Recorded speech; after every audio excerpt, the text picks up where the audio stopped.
சொல்லுங்க, ரொம்ப நாள் இருப்பீங்க. இயேசு வர்ற வரைக்கும் இருங்க.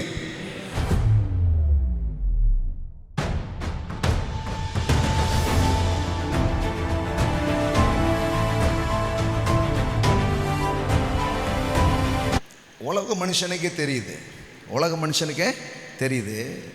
என்ன சொல்றான்? நோயற்ற வாழ்வே. சொல்லுங்க, இன்னும் சவுண்டா சொல்லுங்க. நோயற்ற வாழ்வே. உலக மனுஷனுக்கே அந்த அறிவு இருக்கு. நம்ம ஆள்களுக்கு தான் எங்கே போச்சுன்னு தெரிய மாட்டேங்குது.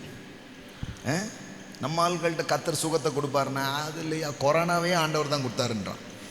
உன்னையாண்டு அந்த கொரோனா தூக்கலை ஏதாவது சொல்லிட்டு இருக்கிற சார். கத்தர் அப்படிப்பட்டவர் கிடையாது, அவர்கிட்ட நல்லது தான் இருக்கு. அப்போ சபை தான் அதை புரியாமல் இருக்கு. ஆனால் கத்தர் சொல்றாரு, உன் வலது கையில் என்ன தரேன்? சவுண்டா சொல்லுங்க, தீர்க்காய்ஸ். எல்லாம் சொல்லுங்க, தீர்க்காய்ஸ். பக்கத்தில் போய் சொல்லுங்க, தீர்க்காய்ஸ். அப்படின்னா என்ன அர்த்தம்? நெடுநாளா இருங்க. மற்றவங்களை ஆசீர்வதிக்கிறது தான் நீங்கள் ஆசீர்வாதத்தை பெற சீக்கிரட்டுங்க.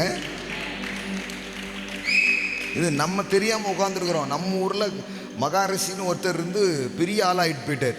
அவர் வேற ஒன்றுமே இல்லை, சிம்பிள், வாழ்க வளமுடன், வாழ்க வளமுடன், வாழ்க வளமுடன், வாழ்க வளமுடன், பெரிய வளமுடன் வாழ்ந்துட்டு போயிட்டார். சபை பார்த்தீங்கன்னா அது எப்படி நடக்குமா? அதெல்லாம் செய்வார? அதெல்லாம் உண்மையா? இவன் இந்த குழப்பத்திலே உட்கார்ந்து வச்சிருக்கான். வலது கையில் தீர்க்காய்ஸ். எல்லாம் சொல்லுங்க, தீர்க்காய்ஸ். பக்கத்தில் போய் சொல்லுங்க, ரொம்ப நாள் இருப்பீங்க. இயேசு வர்ற வரைக்கும் இருங்க. ஆமென். சொல்லுங்க, இயேசு வர்ற வரை நீங்க இருங்க. ஆமென்.